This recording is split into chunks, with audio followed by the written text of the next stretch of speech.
Alô, tudo bem? Estamos começando mais um podcast do Grupo Marca e hoje a nossa convidada é a doutora Milena Tomelin, que ganhou destaque em todo o Brasil por conta de um episódio lamentável que aconteceu há algum tempo em Joinville. Já já você vai saber, se você ainda não conhece essa história, o que aconteceu. Doutora, primeiro, muito obrigado por ter aceito nosso convite para bater esse papo, tudo bem? Boa noite, muito obrigada pelo convite, tudo bem? Muito bacana estar aqui conversando com você hoje. Doutora, me diga uma coisa, a advocacia, como é que entrou na sua vida? É da família, seus pais, parentes? Como é que foi esse interesse pelo direito? Não tenho ninguém da minha família na área do direito, mas desde que me questionavam o que eu ia fazer de faculdade, na escola todo mundo queria fazer engenharia, medicina, eu era a única que falava direto, e sempre quis ser advogada. Convicção total. Não fazia a menor ideia de onde eu estava me metendo, né? É justamente isso, essa era a minha próxima pergunta. Expectativa, realidade. O que você estudou lá na faculdade, que quando chegou no dia a dia, você viu, não é bem assim, ou era exatamente aquilo que você imaginava por conta do que você estudava? Não, eu acho que, infelizmente, hoje a nossa estrutura de ensino ela ainda não traz a realidade do dia a dia, né? Coisas corriqueiras do dia a dia, da rotina de um advogado. A faculdade de Direito, ela ensina, né, a questão técnica, mas o que capacita a gente é a escola da vida mesmo. O dia a dia. O dia a dia.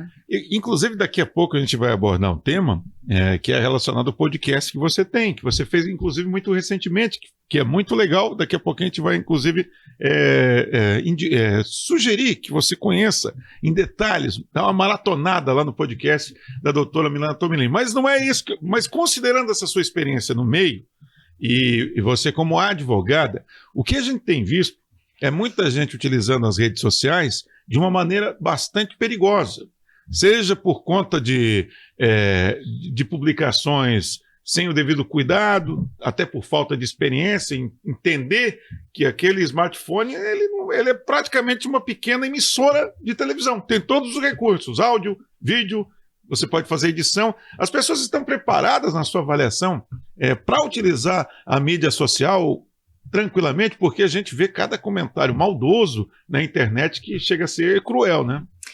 Eu acho que a internet ela é essencial, né? E para comunicação. Mas, como tudo na vida, a gente tem que usar com sabedoria, né? Eu até escrevi um artigo sobre a internet, a liberdade de expressão e seus limites, né? Então, assim, quando você utiliza a internet para se expressar dentro dos limites, porque tem muitas pessoas que acham que não tem limite, né? Que o que elas falam lá não vai ter consequência e tudo mais. A gente sabe que não é mais assim. Teve o Marco Civil da internet, né? Hoje em dia, se alguém faz algum comentário ofensivo, utilizando perfil falso, as empresas, né, as grandes empresas, existe essa obrigação de armazenar os dados, né, do usuário, e judicialmente é possível conseguir a quebra desses dados, né, para fornecimento de IP, rastreamento, localização. Inclusive, eu já fui vítima de questões na internet, de perfil falso, utilizando minhas fotos e tudo mais. Sentiu na pele, então, como é que é isso? Sim. Ajuizei a ação, por incrível que pareça, um dos aplicativos mais utilizados não estava armazenando os dados, mais utilizados não, né, mais utilizado pelos solteiros, que foi onde fizeram o meu perfil falso, não estava armazenando os dados, né, e o juiz aplicou multa, inclusive, Fiquei por isso. curioso agora, sou obrigado a interromper a doutora Milena Tomelin. O Mosca ficou curioso, todo mundo ficou curioso aqui. Que aplicativo é esse de solteiro que eu não sei qual é? Fizeram um perfil falso com o nome de Helena no Tinder. No Tinder? Com as minhas fotos. Pegaram suas fotos, criaram um perfil com outro nome e publicaram no Tinder. E a minha preocupação foi, a pessoa que está falando comigo aqui não me conhece, né? A pessoa que está utilizando minhas fotos, eu tô andando na rua, por exemplo, no supermercado. Alguém que conversou com essa Helena no Tinder vai me olhar e falar, ela. Entendi. Eu não sei para que fins estavam utilizando, né? Tem muitos golpes, né? Para extorquir dinheiro, enfim. Aí eu entrei com a ação, né? Fiz o procedimento administrativo necessário, que é denunciar a conta para o servidor e aguardar os 48 horas de retorno, fiz ata notarial de tudo. Na verdade, não fui eu que fiz, foi uma amiga minha, porque eu tava tão chateada. Ela falou, não, eu vou cuidar pra ti. E aí ela fez pra mim, e a gente entrou com a ação, mas já tive outros processos envolvendo internet, e até pedido de retratação, né? Inclusive, é bacana a doutora Milena chamar atenção para isso, Porque as pessoas acham que a internet é uma terra sem dono, é um lugar onde você Não pode é. escrever tudo, você pode falar tudo que vier à cabeça, e não é bem assim. É possível rastrear hoje em dia esse tipo de ação criminosa, Sim. porque esse tipo de ação é criminosa com muita facilidade, né? Inclusive tem delegacia especializada já de crimes online, né? Eles têm já uma estrutura. É curioso mencionar uma questão. Quando se trata de pessoa pública, né? É o entendimento jurisprudencial, inclusive eu pesquisei bastante sobre isso recentemente, de que as pessoas públicas estão sujeitas a receber críticas. Então, por exemplo, se eu for lá e fizer uma publicação questionando, falando sobre alguma pessoa pública, né, um político, algo do gênero, eu tenho essa liberdade de expressão, que não é a mesma de eu sair simplesmente criticando uma pessoa aleatória que não é pública, como acontece às vezes, né? Então eu já vi 2 casos, né? Já atuei nos 2 cenários, dos 2 lados, de quem foi ofendido, de quem é a parte que estava questionando que foi ofendido, mas tem que ter esse cuidado. A gente sempre tem que opinar com sabedoria, né? Doutora, uma outra coisa que está muito em evidência, assim, que Não me chama de doutora. Doutora, Senão eu vou levantar e vou embora. Tá bom. Não consigo, doutora. É o seguinte, ó, por exemplo, a inteligência artificial. Eu vi outro dia que eles pegaram como é que é o empresário, o dono da Van, me falhou o nome dele? Luciano Hang.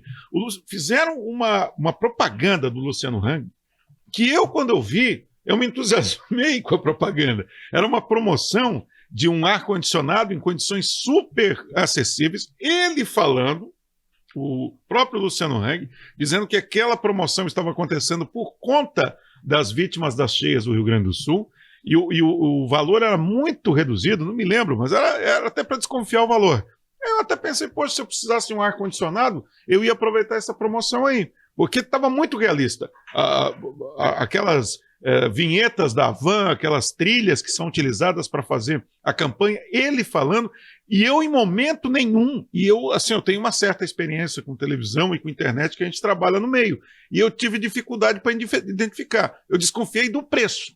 Se o preço fosse um pouquinho maior, talvez eu não fosse nem me chamar atenção em momento nenhum. E posteriormente, eu fiquei sabendo que foi utilizada a inteligência artificial para fazer aquela campanha, e como esta, muitas outras campanhas estão sendo feitas. Agora, a gente não está chegando num nível que vai ficar cada vez mais difícil para as pessoas, principalmente aquelas que não têm experiência no meio, identificar esse tipo de crime? Eu acho que a gente já está nesse nível, né?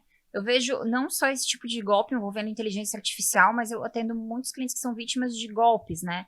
Golpes pelo WhatsApp, boletos falsos.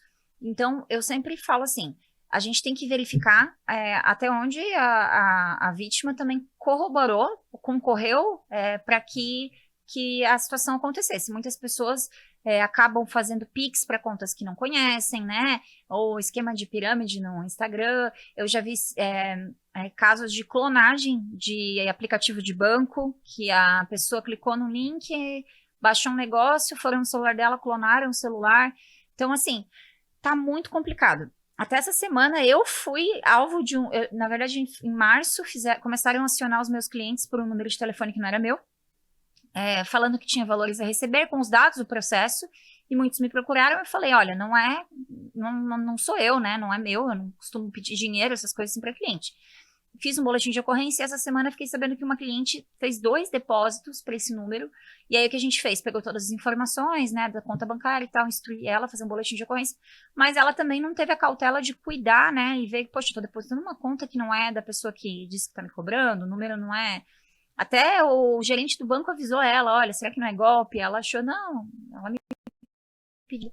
Então, assim, tem que ter muito cuidado. O Luciano Hang, eu entendo que ele não tem culpa pelo que fizeram. Não tem como responsabilizar ele, né? Ou fazer com que ele cumpra essa promoção porque alguém veiculou isso. Se não foi ele. Então... E foi importante porque até a doutora Milena mencionar isso, porque eu passei por isso agora, há poucos dias atrás, recebi uma ligação. Olha como o golpe está sofisticado.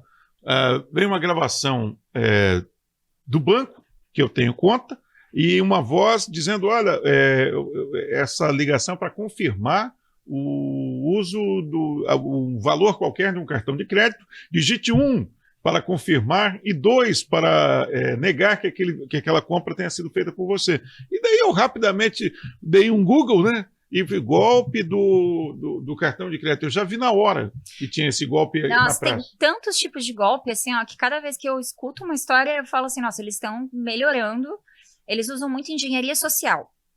Então, assim, abordam muitas pessoas idosas. É incrível como eles usam engenharia social. De chegar e salvar um número, manda uma mensagem: oi, mudei o telefone, salva aí. Daí no outro dia: oi, tudo bem, mãe? Como você tá? Fizeram com a minha mãe isso. Uhum. E a minha mãe falando com a pessoa, achando que era eu. E eu falei: mãe, eu não troquei de telefone.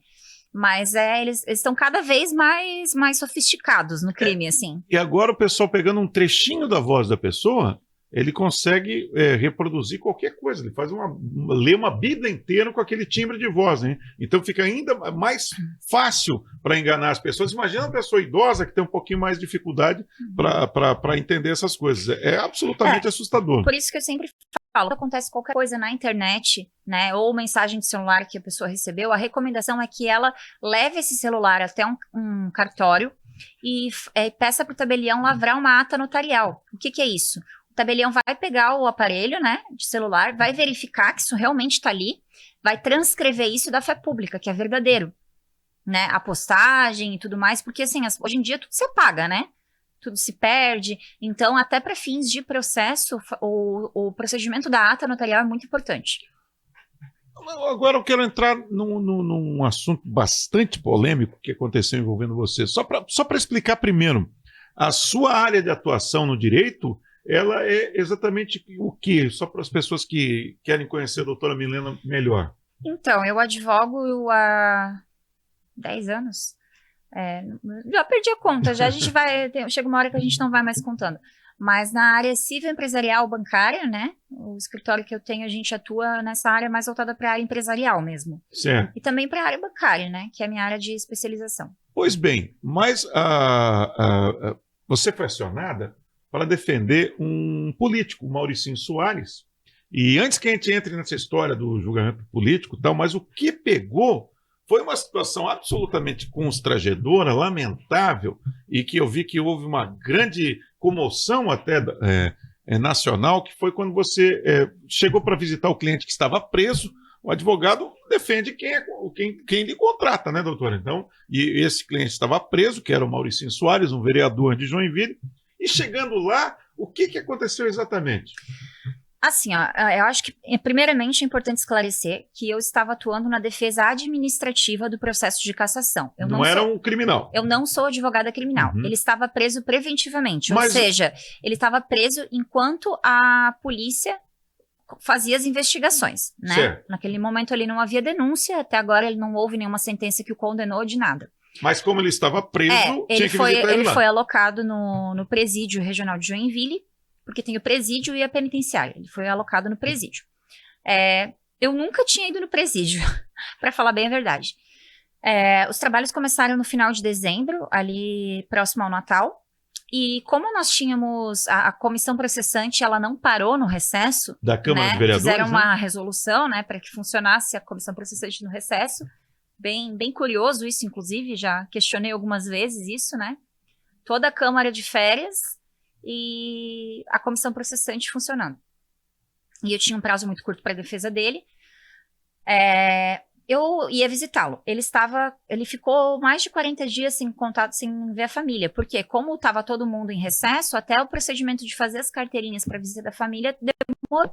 Então, a única pessoa que podia falar com ele, ver o que ele precisava e tudo mais, era, no caso, eu e o advogado criminal dele. E eu fui ao presídio cerca de um mês, assim, dia sim, dia não. E como tinham reuniões semanais da comissão, eu exigia que eu tivesse em contato contínuo com ele, né? Para atualizar sobre as situações e informar até os desdobramentos políticos de tudo que estava acontecendo. Lá no presídio, sempre fui bem atendida, da portaria, que quando você chega tem uma portaria, né? Você dá o seu nome, eles pegam seus documentos, você sobe, entra numa salinha. Lá nessa salinha tem a salinha da recepção, a salinha da OB que você guarda os pertences, e daí passa, avisa quem você vai visitar e te acompanha até onde está o seu cliente. No caso, eu ia, como ele estava na triagem, eu andava uns 100 metros só ali dentro, né?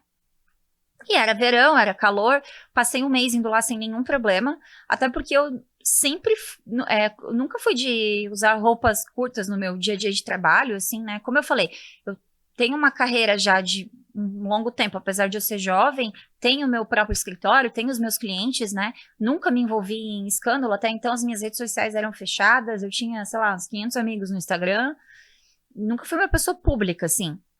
E num fatídico dia, eu fui pra lá com a advogada que trabalha comigo, eu tava de short, eu comprei um conjunto de blazer e short social. Que é esse que você tá vendo agora aí, é esse aqui, né?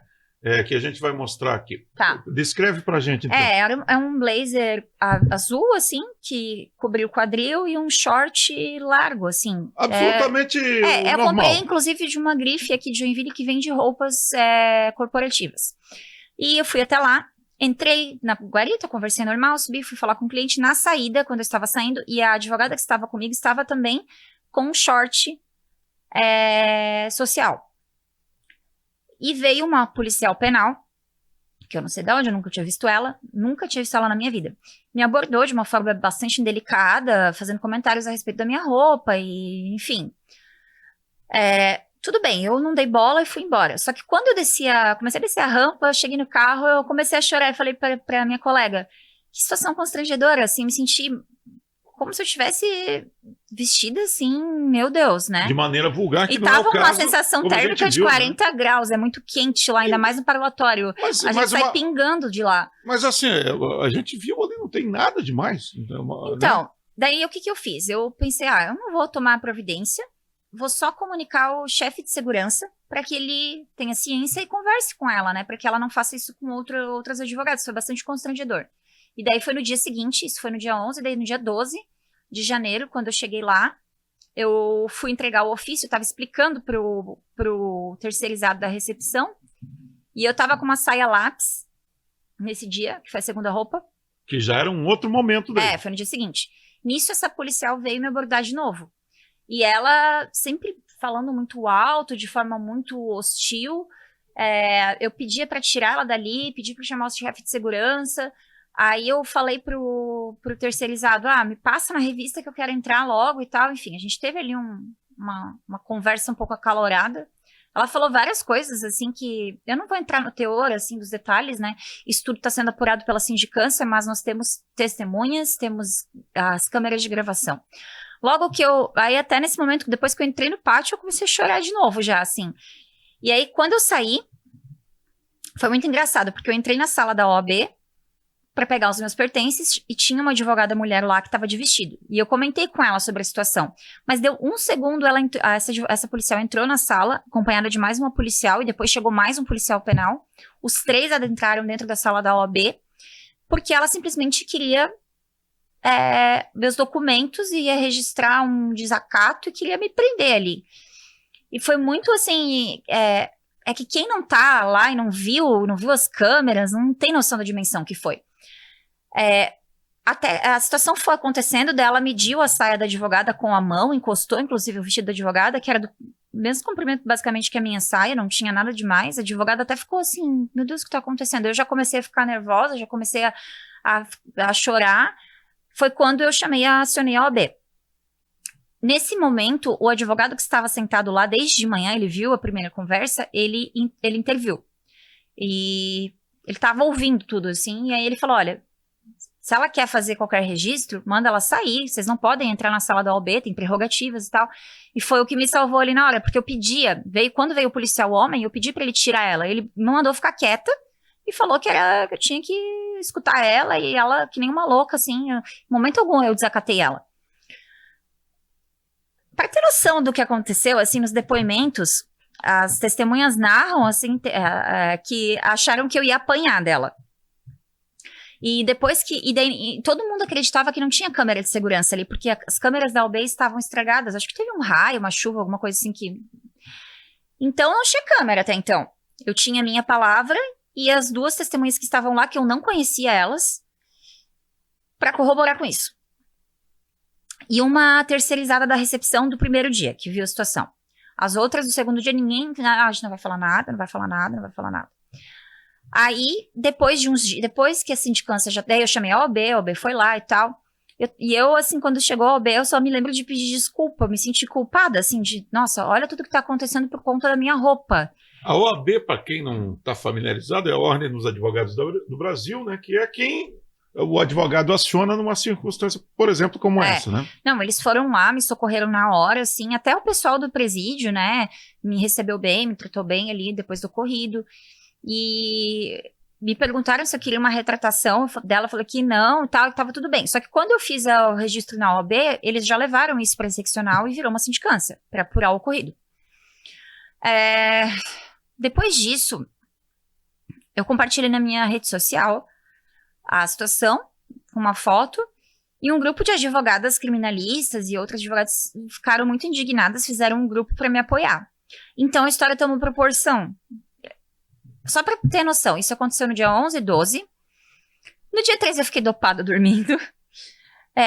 No dia 14... No dia 15 a mindia mãe faleceu. E foi o dia em que isso viralizou na internet. No meio de tudo isso, a sua mãe faleceu. Isso. E no dia, eu tava voltando de Camboriú, onde a minha mãe morava, quando eu comecei a ver no meu celular. Era mensagem de todos os lugares. Saiu na Globo, no Metrópole, não sei o quê. Saiu um monte de portal de notícias de direito. Aí tinha gente comentando que eu era... de presídio, de não sei o quê. Um monte de gente falando coisa que não sabia. Que é aquilo que nós mencionamos antes, né? Que é a pessoa que escreve bobagem sem se certificar que é verdade. Aí depois disso, a história teve vários desdobramentos. Eu recebi vários prints de um grupo de WhatsApp dos agentes, policiais penais, zombando de mim, falando um monte de absurdos que eu não vou comentar aqui, isso tá na sindicância também. E aí recuperaram as câmeras da OAB, o sistema eles conseguiram recuperar. E quando recuperou, eu fiquei, ai meu Deus, graças a Deus, amém. Eu chorei na hora que eu fiquei sabendo, assim. E quando você vê o vídeo, é exatamente o que eu narrei que aconteceu, na mesma ordem, sem pôr nem tirar. Só que eu acho que talvez a policial penal, ela não contava com isso. E ainda, pra piorar, eu nunca mencionei o nome dela, e sempre falei que foi uma policial penal. Foi um fato isolado. Mas ela contou a história dela, a versão dela, que difere do que está no vídeo e difere também do que foi relatado pelas testemunhas, né? Que ela me abordou educadamente como uma amiga que quis me dar um conselho. Que ela nunca gritou comigo. E aí ela fez um boletim de ocorrência de calúnia, injúria e difamação contra mim. Eu tinha decidido que eu ia deixar isso só na sindicância. Eu não ia representar criminalmente contra ela, porque eu fiquei pensando, poxa, não quero prejudicar a vida dela. Mas quando eu vi que ela fez um boletim de ocorrência de calúnia, injúria e difamação contra mim, ainda dizendo que ela estava seguindo normativas da OAB, o que é uma mentira, a OAB deu uma declaração dizendo que nunca deu esse tipo de recomendação normativa, não existe esse tipo de normativa de vestimenta. Eu fiquei muito indignada. Então, eu me apresentei na delegacia, apresentei todos os documentos que eu tinha, para que então ela seja investigada e eventualmente responsabilizada por eventual crime que ela tenha cometido. Nesse sentido, eu menciono constrangimento ilegal, né? Calúnia, porque ela me acusou de ter desacatado ela, e as testemunhas foram enfáticas ao dizer que eu não a desacatei. Enfim, mas isso está sendo apurado, né, na justiça. Muitas pessoas falaram, por que você não entra com uma ação de indenização contra ela, não sei o quê? Eu não quero dinheiro, eu quero a minha dignidade. Porque cada vez que eu pisava naquele presídio depois do que aconteceu, eu entrava lá me sentindo nua, como se tivesse todo mundo me olhando. E foi muito difícil lidar com tudo isso. Ainda mais depois de eu ter visto os prints de WhatsApp, né? Do que os policiais penais estavam comentando sobre a situação. Até fazendo menção a eventuais tratamentos especiais que o meu cliente deveria ter. E eu acho isso muito grave. Eu levei isso a conhecimento da direção do presídio. Mas, enfim, eu tava num tiroteio. Agora, e isso ainda está sendo apurado, né? Sim, eu espero que quando essa sindicância... tinha 30 dias para ser concluída, né? Já se passaram vários meses, eu venho cobrando com bastante veemência ali, né? O pessoal da sindicância me falaram que tá para relatório para ir para conclusão. Daí a gente vai ter um desfecho dessa sindicância, até porque agora é uma questão de eu também me defender criminalmente. Se ela tá me acusando, né, calúnia, injúria, difamação, ela disse que foi perseguida, não mais do que eu, né, porque eu nunca expus o nome da cidadã, e não porque eu não posso, se eu quisesse eu poderia falar o nome dela e colocar até uma foto dela aqui, mas eu não quis, principalmente porque eu me coloco no lugar do próximo e quis preservar a imagem dela, diferente do que ela fez comigo. Mas a justiça vem. Na época eu estava muito fragilizada, minha mãe tinha acabado de falecer, tinha acontecido tudo isso, eu estava no meio de um processo político, mas agora com mais discernimento, né, certamente, eu acho que se fosse hoje eu teria colocado a foto da cidadã e falado, foi essa policial, não foi todo o sistema, foi ela. Um comportamento isolado, porque de resto todos sempre me trataram com respeito lá dentro. Doutora Milena Tomelin, vamos prosseguindo agora. Eu lembro que você mencionou que foi contratada para trabalhar na questão técnica ali da Câmara de Vereadores. Não tinha nada a ver com qualquer outra questão criminal, Sim. Que daí é problema do vereador Mauricinho Soares. Pois bem, parece que essa sua experiência lá também lhe surpreendeu, porque o clima, o ambiente, a atmosfera da Câmara de Vereadores parece que não era exatamente aquilo que uma advogada poderia esperar para uma situação como aquela. É isso mesmo? Sim, eu falo que eu perdi a minha inocência, né? Quando eu assumi essa defesa, eu acreditei que fazendo uma defesa técnica, apontando as irregularidades técnicas que eu insisto e acredito que de fato ocorreram, e se tudo fluir, né, bem na justiça, eventualmente a gente vai conseguir provar isso, seja em primeira instância, ou em segunda. Vamos só contextualizar para quem não sabe o que aconteceu. Mauricinho Soares foi preso. Preventivamente. Preventivamente, por conta de uma investigação em andamento. Sim. Pois bem, isso é uma questão criminal que ele tem que resolver. Isso? Eu vou contextualizar para você. Tá. O que aconteceu? Teve um dia que o vereador Mauricinho chegou na Câmara, e naquele dia ele tinha sido abordado pela polícia e teve uma busca, e acharam uma arma na casa dele. E aí, uma busca e apreensão. E aí o vereador Diego Machado, presidente da Câmara, fez uma brincadeirinha, como ele costuma dizer, que já está tudo resolvido, fazendo uma revista, simulando uma revista nele. Quando ele regressou no mesmo dia. Uhum. E isso pegou muito mal, porque é um claro deboche às autoridades policiais, né, ao Ministério Público e toda a atuação, sem contar o desrespeito ao colega parlamentar. O próprio presidente da Câmara reconheceu que agiu mal e pediu, tanto que pediu desculpas. Claro, quando ele viu que repercutiu mal para ele, Uhum. ele pediu desculpas. E aí, depois disso, para ficar bem, né, na fita, eu entendo que foi o que ele achou, assim, não, agora eu vou fazer uma denúncia para caçar ele. O que acontece? A quebra de decoro quando um parlamentar age de forma incondizente com a postura de um parlamentar. A cassação dele seria por quebra de decoro. Porém, quando essa denúncia foi feita, não tinha, eles estavam investigando só. Inclusive, teve a denúncia contra ele, o processo ainda não teve sentença, ele pode ser absolvido. E se ele for absolvido? Como eu falei, teve o caso da Flor de Lis, né? Que o processo a investigação levou acho que 14 meses, o processo levou mais não sei quanto tempo, e ela só foi cassada após o trânsito em julgado? É porque o Mauricinho Soares ele foi cassado, segundo a comissão processante lá, por conta quebra de decoro. Porque ele foi preso em frente à Câmara de Vereadores. Primeiro, o mandado de prisão foi expedido às 8 da manhã, 7, 8 da manhã.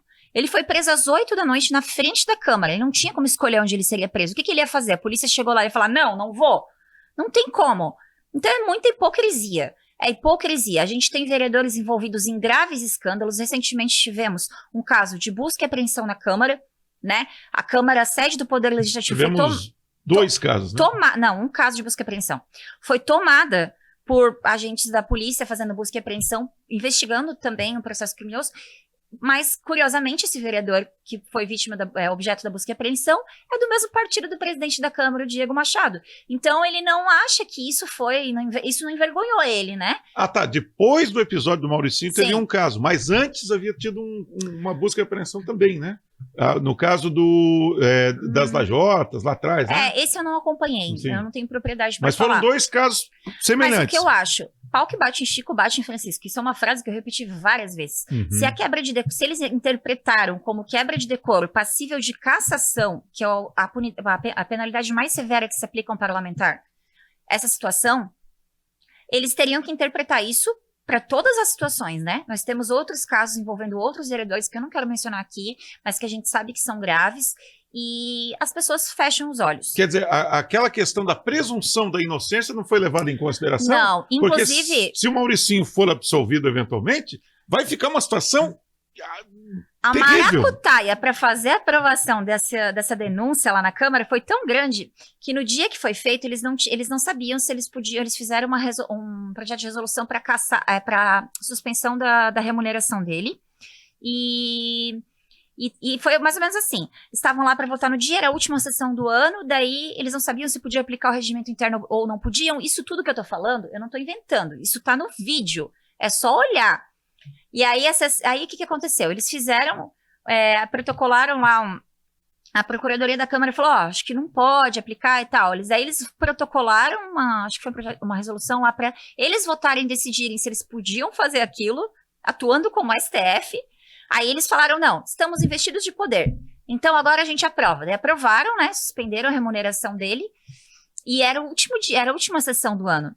Ele podia ficar, acho que até 30 dias ou 60, não me lembro, afastado, né? E beleza. Daí, para economizar o dinheiro público. Beleza, né? Tá bom. Carro, aumentar quadro de servidores comissionados, retornar as diárias, isso tudo não é aumentar o gasto público, né? Que nosso presidente da Câmara, o vereador Diego Machado, promoveu agora durante os últimos 4 anos. Eu queria fazer um cálculo de quanto isso daria em 8 anos. Aumentar em 40% o salário dos vereadores, né? Foram 2 aumentos, enquanto os servidores ganharam 3, 4%? É isso? Eu não me recordo bem agora, não vou falar aqui, né? Mas o aumento do salário dos vereadores ficou em 40%, sem contar o aumento de cargos, né? Não me recordo quantos, mas aumentaram por gabinete mais servidores comissionados. Sem contar, como eu falei, o carro e as diárias. Mas beleza.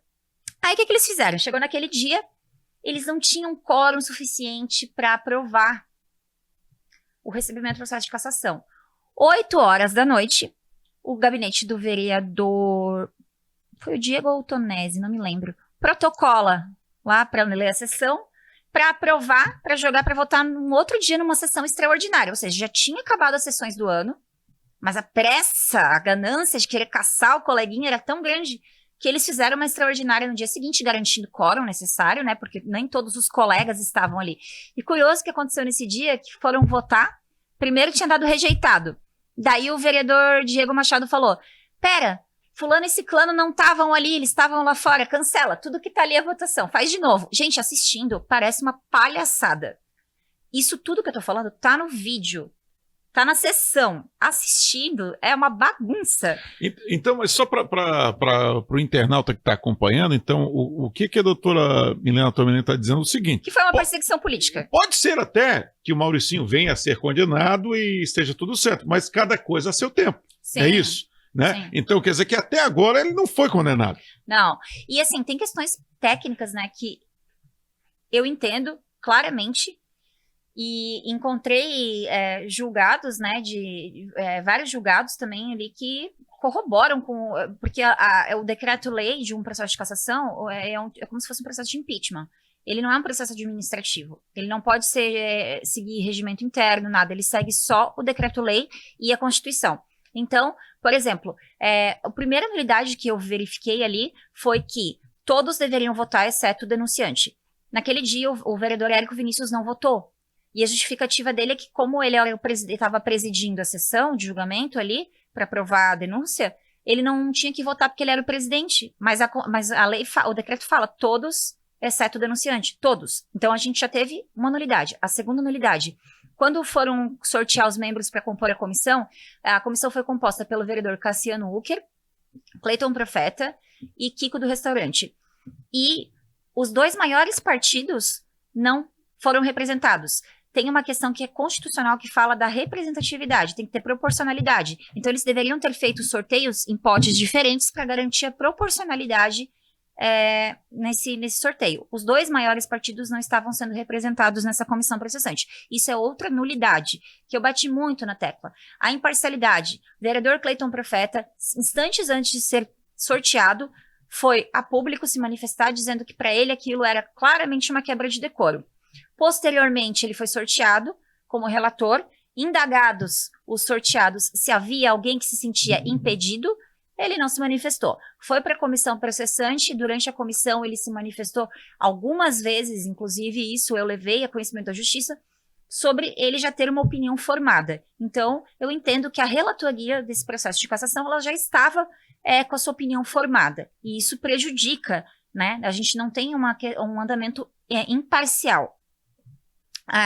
Além disso, tem outras nulidades que foram aventadas, né? Que o processo ainda não foi julgado. A gente está aguardando. Eu tive que entrar com várias ações, na verdade, né? Mandado de segurança porque fiquei sem microfone. Foi uma coisa linda. Quer dizer, a sua experiência envolvida no trabalho de defesa de alguém, num julgamento político, foi o pior possível, pelo visto. Na verdade, assim, eu achei que, apresentando a defesa técnica, né, tudo seria apurado, junto com a procuradoria e tal. Eu não imaginava que ia ter até a terceira reunião, quando foi a reunião que teve a oitiva do denunciante, que foi o Diego Machado, eu estava tranquila. Nessa reunião, quando eu cheguei lá, todas as outras eu sempre tive microfone. A defesa faz parte da mesa. Eu já estava sem microfone. Começou ali. O Diego Machado foi falar, ele deu um discurso, sem ser interrompido, e nesse discurso ele me injuriou profissionalmente. Né? Ele questionou, ao invés de atacar as questões técnicas, porque eu trouxe à tona a omissão de um ofício que ele enviou para o juízo criminal e ninguém sabia. Isso talvez deva ter desagradado um pouco ele. O que ele não esperava é que quando eu fosse falar no microfone, eu ia apontar exatamente que ele teve uma fala sexista, machista, e que ele não tinha que atacar a defesa, nem injuriar profissionalmente. Ele tinha que, né? É um negócio, a gente tá ali para trabalhar. A gente pode ter embates, né? Que envolvem a questão do caso, mas não levar isso pro pessoal. E ele levou isso pro pessoal, ele me atacou. Teve uma senhora que chegou a passar mal aquele dia e saiu da sala. Eu não sei como eu não perdi a paciência naquele dia, assim, porque foi patético o que aconteceu, o vídeo é vergonhoso, as pessoas que não estavam lá não conseguiram ver ele rindo, porque ele debochava, ele ria de mim a todo momento, mas quem estava lá e assistiu presencialmente viu. Depois disso, eu fiz uma notificação extrajudicial para ele, acerca da injúria profissional, e tentando resolver a situação numa boa, né? Porque eu acho assim, às vezes um pedido de desculpa resolve tudo, eu não tenho ego exacerbado. Só que fui surpreendida por uma representação na Ordem dos Advogados do Brasil, não vinda da comissão processante, que é quem trabalhava comigo, mas sim da presidência da Câmara de Vereadores. E aí... Da mesa diretora, né? Da mesa diretora. Fiquei sabendo... Você foi um dos jornalistas que veio me procurar, fiquei sabendo isso pela mídia. Quando eu fui ler a nota, dizia que eu era prezando a segurança dos servidores públicos. Até queria te perguntar se você trouxe guarda-costa aqui hoje, porque eu sou muito perigosa. Não foi necessário dessa vez. Eu sou muito perigosa, sou raivosa. E eu tenho amigos lá na Câmara, né, pessoas que eu gosto muito. E se tem uma coisa que eu não sou, é mal educada. Eu me coloco, eu me imponho. Eu não deixo ninguém passar por cima de mim. Mas uma coisa que eu não sou é mal educada. E naquele dia da reunião da comissão processante, ele já mexeu com a minha honra, questionando o meu profissionalismo. Eu me pergunto, se fosse um advogado homem, barbudo lá, com gravata, será que ia ter o mesmo tratamento? Ou porque viram uma advogada jovem, com cara de boazinha, acharam que podiam fazer o que quisesse, que não ia acontecer nada. Só que não é bem por aí. Eu posso ter cara de boazinha, mas eu não sou idiota. Então, chegou um ponto, assim, que eu fui seguida na Câmara de Vereadores, meu Instagram foi hackeado, aconteceu tanta coisa, que se eu for contar a saga que eu passei, né, chega a ser vergonhoso. Toda semana, eu pisava lá, vinha alguém me falar alguma coisa, não sei o quê. Mas essa representação na ordem, ela tem caráter sigiloso. Tem uma lei federal que rege esse procedimento e, em hipótese alguma, isso podia ter sido divulgado. O curioso é que a Câmara não postou no site dela. A Câmara fez um release e mandou para a imprensa divulgar.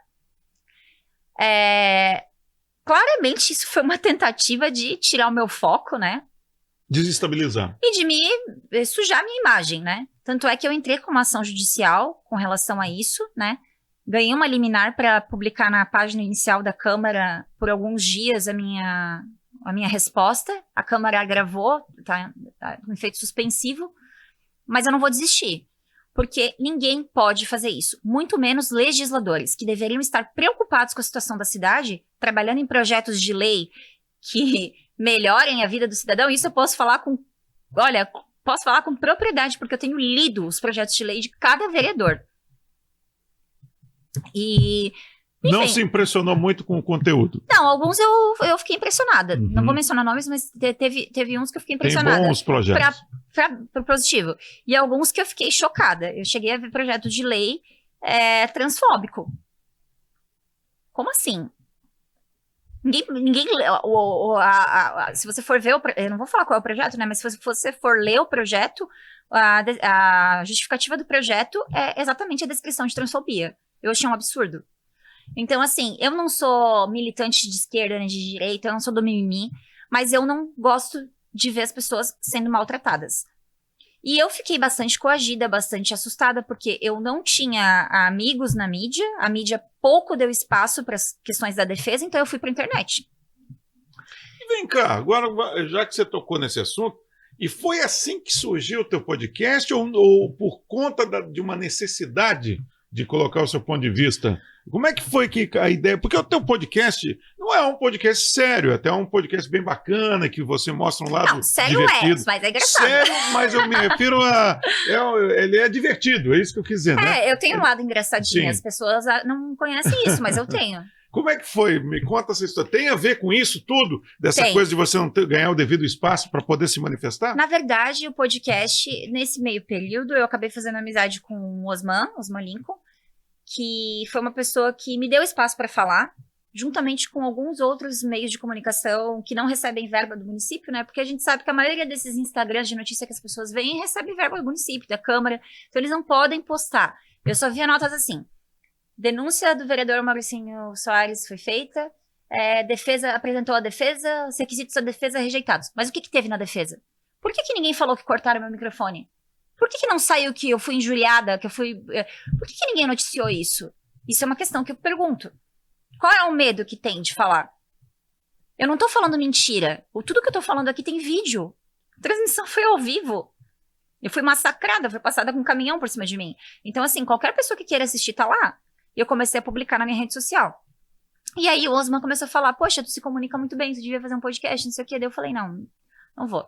Nesse meio tempo, eu tava vendo que eu saísse vereadora, que é o podcast vereador. Eu falei: não, gente, eu sou advogada, não quero ir pra política. E eu sou testemunha, porque eu lembro que eu liguei para a doutora Milena Tomelin e falei: eu gostaria de um depoimento.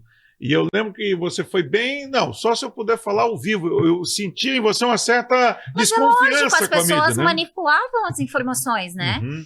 E se fosse para eu mandar uma informação que não fosse repassada exatamente na íntegra do que eu estava falando, eu prefiro não me manifestar, né? Então, aí o podcast veio... A minha mãe tinha falecido. Como é que é o nome do podcast? É Hora do Improviso. Hora do Improviso. A minha mãe tinha acabado de falecer e tal, eu estava ainda muito mal, toda essa situação do processo de cassação foi muito complicado, assim, a pressão que eu vivi, isso chegou a me adoecer mesmo, assim. Foi tudo junto. E o presídio, o processo de cassação, a morte da minha mãe. E aí, depois que acabou o processo de cassação, assim, parece até que a gente fica que nem cachorro correndo atrás do rabo, assim, meio perdido. Aí eu falei, eu tava trabalhando uma hora e do nada veio a ideia. Hora do Improviso, um podcast improvisado, puxando um pouco o estilo do Danilo Gentili com The Noite. Eu gosto muito do Inteligência Limitada. Eu quero fazer assim, assim, assim, quero que seja de neon e tal, não sei o que. Cheguei pro Osmar e falei: tive a ideia, então vamos fazer. E aí, começou. Eu, particularmente, até agora, não sei o que eu tô fazendo apresentando esse podcast.